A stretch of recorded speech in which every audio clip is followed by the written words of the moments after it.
మంత్రివర్యులు జీవనన్న గారు, అదేవిధంగా మాజీ మున్సిపల్ చైర్మన్ గిరినా హుస్సేన్ గారు, బండ శంకర్ గారు, చైర్పర్సన్ శ్రీమతి జ్యోతి లక్ష్మణ్ గారు, మహిళా కాంగ్రెస్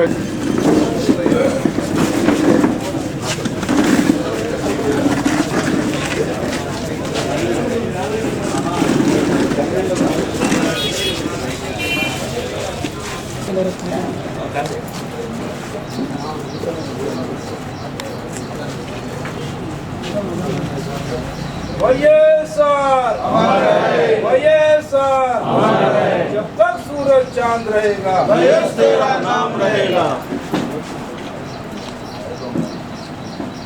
जब तक सूरज चांद रहेगा तेरा नाम रहेगा। कांग्रेस पार्टी जिंदाबाद। देश की सेवा कौन करेगा, कौन करेगा? हम करेगा, हम करेगा। देश की रक्षा कौन करेगा, कौन करेगा? हम करेगा, हम करेगा। कांग्रेस पार्टी जिंदाबाद। कांग्रेस पार्टी जिंदाबाद। जोहार वैएसआर, जोहार जोहार, जोहार वैएसआर, जोहार जोहार, जोहार वैएसआर, जोहार जोहार।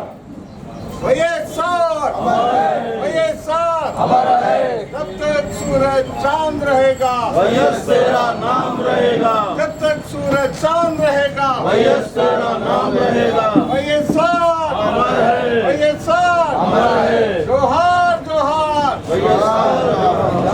जोहार वैएसआर, जोहार जोहार।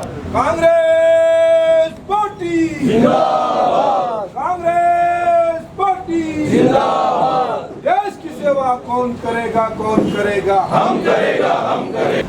ఆంధ్రప్రదేశ్ ప్రజలకే కాకుండా జగిత్యాల జిల్లాకు ఎన్నలేని సేవలు అందించిన విషయం మనం మర్చిపోలేనటువంటిది. ఆనాటి కల్లోలిత ప్రాంతంలో మరి వైఎస్ఆర్ హయాంలో రోడ్డు భవనాల శాఖ మంత్రులుగా ఉన్న మన జీవనన్న ఆహ్వానం మేరకు 2 మార్లు మన జగిత్యాల నియోజకవర్గంలో పల్లెబాట నగరబాటల మనకు ప్రయాణం చేసి వైఎస్ఆర్ గారు ముందన్నడూ లేని విధంగా గత 50 సంవత్సరాలు లేని విధంగా మనకు అనేక రకమైన కార్యక్రమాలు జీవనన్న కోరగానే ప్రసాదించి మరి మనకు జగిత్యాల ప్రాంత అభివృద్ధికి ఎన్నో విధాలుగా ఉపయోగపడ్డది. వారిని మనం నిజంగా చిరస్మరణీయుడు. వారు ఎప్పటికీ మర్చిపోలేము. ఫీజు రీయింబర్స్మెంట్ అయితేనేమి, ఆరోగ్యశ్రీ అయితేనేమి, ముఖ్యంగా మన జగిత్యాల నియోజకవర్గంలో జీవనన్న కోరగానే 50 సంవత్సరాల్లో లేని విధంగా పల్లె పల్లెకు ప్రతి రోడ్డు కానీ మౌలిక వసతులు కల్పించి అనేక విధులు కల్పించి మరి ఆ నాయకుని సేవలు నిజంగా మనం మరవలేనటువంటివి. మరి వారి పంతాలో आनाट राज का ऐसे शख्स थे जो आज़ादी के बाद जो माइनॉरिटीज़ के लिए नहीं मिला, वो जो है उन्होंने कर गए 4% रिजर्वेशन हो। और जीओ रेड्डी साहब का मैं आभारी हूँ कि आपने राजशेखर रेड्डी साहब के साथ मिलकर स्कॉलरशिप फीस मतलब BC हॉस्टल जो जीओ रेड्डी साहब माइनॉरिटीज़ के लिए और उसके बाद सारे बच्चों को जो है तालीम हासिल करने के लिए ये सहूलियत आप जो है फ़ायदा किए। मैं राजशेखर रेड्डी के साथ जनाब जीवन रेड्डी साहब का भी शुक्रिया अदा करता हूं कि उनके करते लाखों बच्चे पोस्ट ग्रेजुएट जो तालीम हासिल कर रहे, स्कॉलरशिप फीस रिम्बर्स से 20 से हॉस्टल मिल रहा, ये ऐसे कामा करें। स्कॉलरशिप हो, फीस रिम्बर्स हो और जो आरोग्यश्री हो और जो 4048 जो लगाए हैं वो नाकाबिल बयान है। और इनकी मकबूलियत ये जो पब्लिक को दिए वो अमेरिका में भी नहीं है। वो ऐसे चीज़ें करके खुद दिन आए, फरिश्ते के साथ भी आया, सबके लिए काम करे और आज जो है दुनिया से चले गए। लेकिन मिसाल बना के गए कि हुकूमत ऐसा चला सकते, गरीबों को ऐसा फ़ायदा कर सकते। हुकूमत ये है, उनके दौर में 2 माइनॉरिटीज़ मिनिस्टर थे, आज एक भी माइनॉरिटीज़ मिनिस्टर नहीं है। आज जो है हम रेवंत रेड्डी साहब भी जो है हमारे साथ अच्छे हैं, हमारे को अच्छे चीज़ करते बोले। आगे उनसे उम्मीद है कि वो भी राजशेखर रेड्डी साहब के बताए हुए रास्ते में चलते हुए हमको सब साथ लेके चलेंगे। बल्कि हमारे दुआएं हमेशा जनाब जीवन रेड्डी साहब साथ, रेवंत रेड्डी साहब के साथ है। और आइंदा आप लोग भी कांग्रेस के साथ जुड़ जाओ। आने वाले हर इलेक्शन में कांग्रेस को भरपूर मेजॉरिटी दो और जीवन रेड्डी साहब के हाथ मजबूत करो। जय हिंद। ఇప్పటికీ చనిపోయిన ప్రజల గుండెల్లో ఉన్న వ్యక్తి వైఎస్ రాజశేఖర రెడ్డి గారు. వైఎస్ రాజశేఖర రెడ్డి గారు చరిత్రలో మిగిలిపోయిన నాయకుడు. వైఎస్ రాజశేఖర రెడ్డి ప్రతి కుటుంబాన్ని గుండెను టచ్ చేసిన నాయకుడు. అతను ముఖ్యంగా 108 కానీ 104 కానీ ఫీజు రియంబర్స్మెంట్ కానీ రైతు రుణమాఫీ కానీ ఏకకాలంలో చేసిన వ్యక్తి. ఇప్పటికీ ఏ నాయకుడు కూడా అతని లెక్క పని చేయలేదు. అతన్ని తలుచుకోవడం మేము అందరం గర్వంగా ఫీల్ అవుతున్నాం. అతని దగ్గర మేము కాంగ్రెస్ పార్టీ అని చెప్పుకోవడానికి మేము అందరం హ్యాపీగా ఉన్నామని చెప్తున్నాం. వైఎస్ రాజశేఖర రెడ్డి గారికి మేము ఘనంగా నివాళులర్పిస్తున్నాం. జిల్లాలోని ఇందిరాభవన్లో ఏర్పాటు చేసినటువంటి ఈ కార్యక్రమానికి ఇచ్చేసినటువంటి మన కాంగ్రెస్ కుటుంబ సభ్యులందరికీ పేరు పేరున హృదయపూర్వక ధన్యవాదాలు తెలుపుతున్నాను.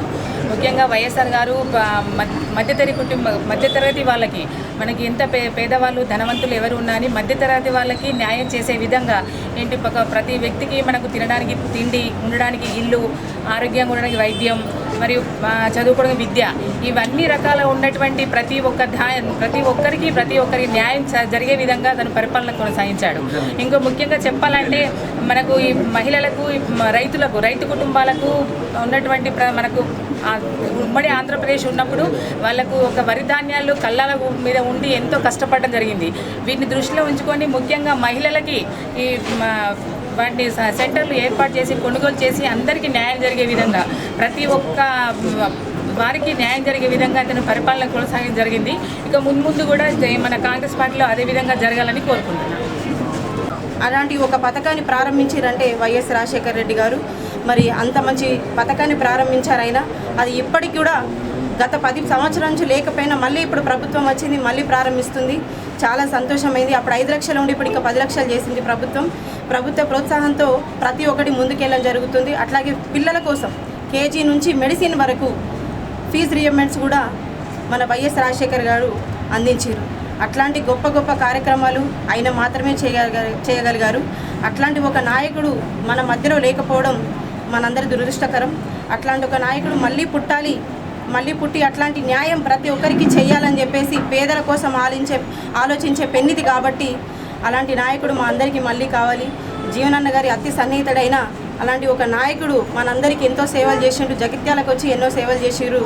ఉమ్మడి రాష్ట్రంలో ఉన్నప్పుడు ఆయన ప్రతి ఒక్క పేద ప్రజల గుండెల్లో నిలిచిపోయింది కాబట్టి అలాంటి నాయకునికి మనం ఏమర్పించాలి, మన నివాళులు అర్పించాలని ప్రతి ఒక్కరిని కోరుకుంటున్నాను. అట్లాగే అన్నాని అంటే నేనున్నా అని చెప్పేసి ఆయన ప్రతి ఒక్క పేదవాడి గుండెల్లో నిలిచిపోయిన మహానాయకుడు, మహనీయుడు. అట్లాగే జీవనన్న గారి అతి సన్నిహితుడైన మరి మాజీ ముఖ్యమంత్రి గారైన ఆయన ఆ రోజు ఒక పాదయాత్రని మొదలుపెట్టి ఆ పాదయాత్రలో ప్రతి ఇంటికి వెళ్ళి ప్రతి గడపకి వెళ్ళి ఆయన ప్రతి ఒక్క పేద కుటుంబంకి వెళ్ళి వాళ్ళ వాళ్ళ మనసుని అర్థం చేసుకున్న ఒక నాయకుడు, ప్రతి రైతును అర్థం చేసుకున్న నాయకుడు. ప్రతి రైతు ఆయన వాళ్ళ కళ్ళల్లో నీళ్లు చూసి ఆయన మనసు చెలించిపోయిన రోజు అది. ఆ రోజు ఆయన ముఖ్యమంత్రి అయినాడు. ఆయన ఒకటే అనుకున్నాడు, ఈ రోజు నేను ముఖ్యమంత్రి అయ్యాను, నా తొలి ఫైల్ మీద నేను సంతకం పెడితే అది రైతుల కోసం మాత్రమే. ఆనాడు ఆయన రైతులకు ఉచిత విద్యుత్ ఇవ్వాలని చెప్పేసి మొదటి సంతకం రైతుల కోసం చేశాడు. అది కాకుండా మరి ఈరోజు ఆనాడు 104, 108 అంబులెన్స్ ప్రారంభించింది కూడా ఆయననే. ఆరోగ్యశ్రీ ప్రతి పేదవాడికి 5 లక్షలు. ఆనాడు గుండె ఆపరేషన్లు కానీ ఏదైనా కానీ ఒక ఆరోగ్యశ్రీ అలాంటి ఒక పథకాన్ని ప్రారంభించారంటే వైఎస్ రాజశేఖర రెడ్డి గారు. మరి అంత మంచి పథకాన్ని ప్రారంభించారైనా అది ఇప్పటికి కూడా గత 10 సంవత్సరాల నుంచి లేకపోయినా మళ్ళీ ఇప్పుడు ప్రభుత్వం వచ్చింది, మళ్ళీ ప్రారంభిస్తుంది. చాలా సంతోషమైంది. అప్పుడు 5 లక్షలు ఉండి ఇప్పుడు ఇంకా 10 లక్షలు చేసింది ప్రభుత్వ ప్రోత్సాహంతో ప్రతి ఒక్కటి ముందుకెళ్ళడం జరుగుతుంది. అట్లాగే పిల్లల కోసం కేజీ నుంచి మెడిసిన్ వరకు ఫీజు రియంబర్స్మెంట్స్ కూడా మన వైఎస్ రాజశేఖర్ గారు అందించారు. అట్లాంటి గొప్ప కార్యక్రమాలు ఆయన మాత్రమే చేయగలిగారు.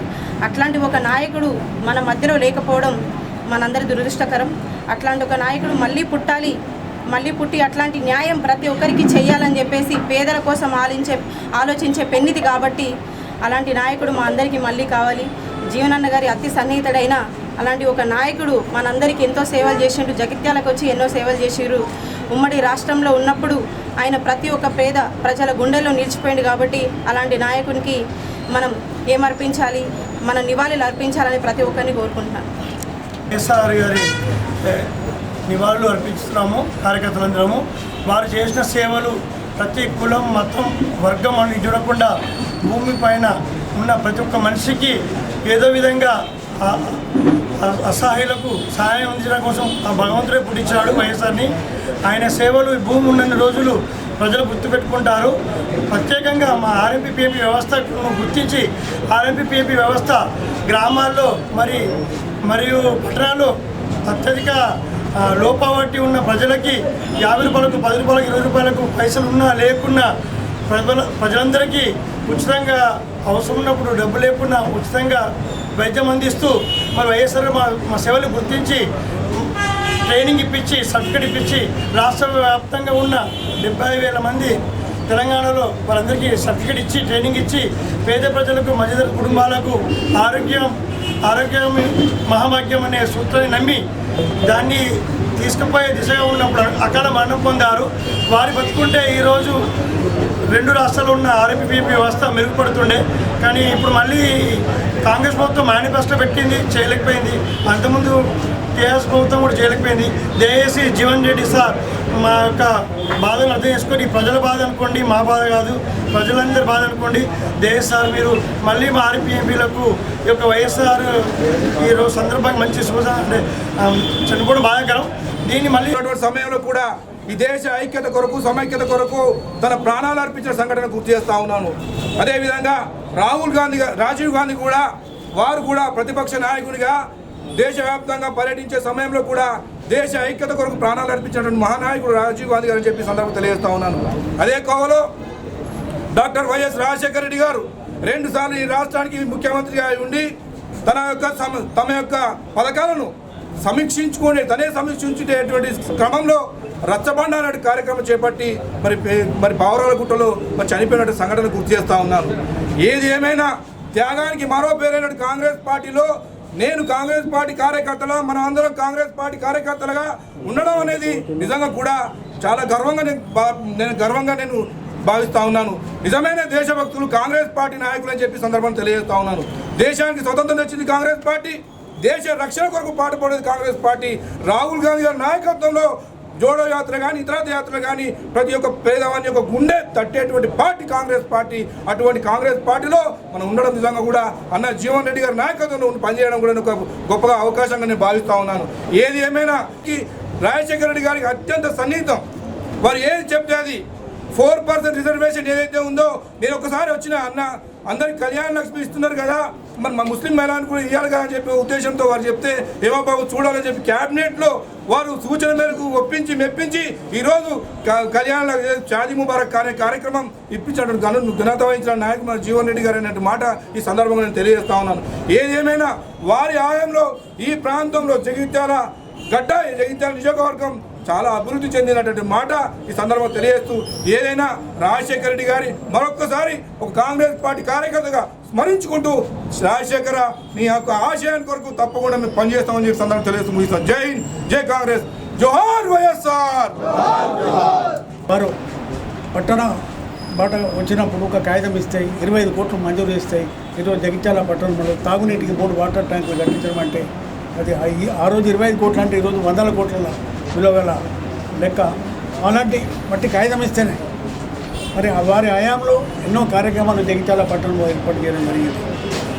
ముఖ్యంగా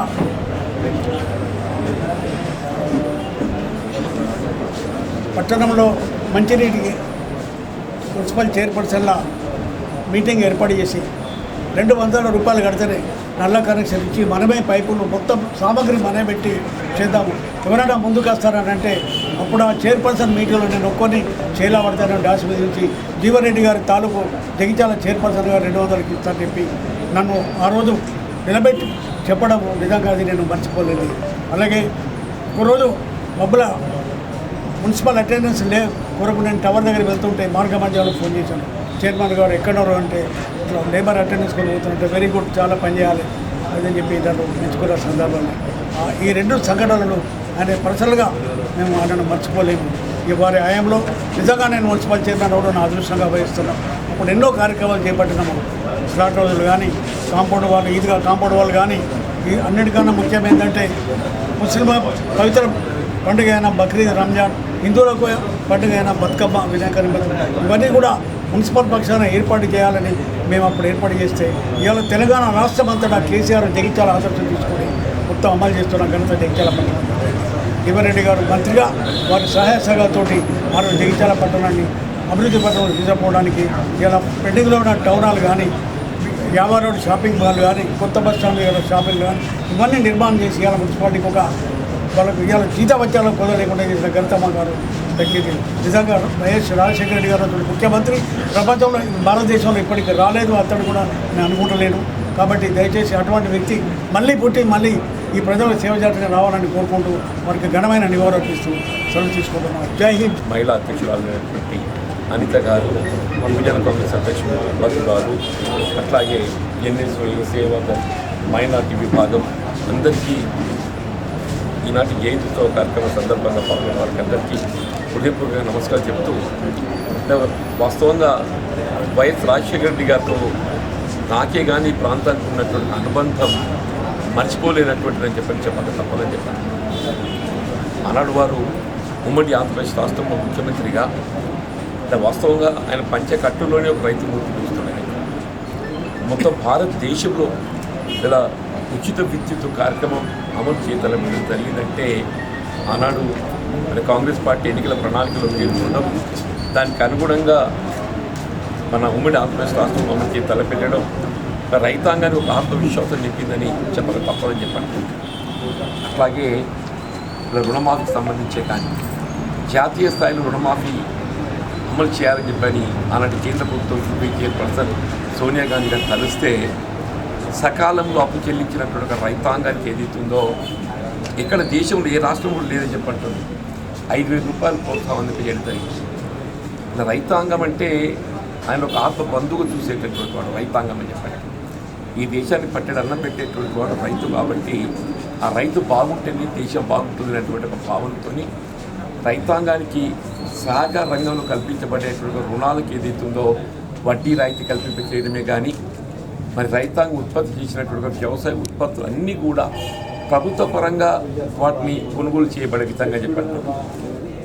అంతవరకు ఏదైతుందో వరిధాన్యం విక్రయం అనేది ఒక సమస్యగా భావించేటటువంటి ఒక రైతుకు గ్రామాన ధాన్యం సేకరణ కేంద్రాలు ఏర్పాటు చేసి మరి కొనుగోలు కేంద్రాలతో రైతాంగానికి అండగా నిలిచినటువంటి ఒక మహానుభావుడు వైఎస్ రాజశేఖర గారు అని చెప్పక తప్పదంటున్నారు.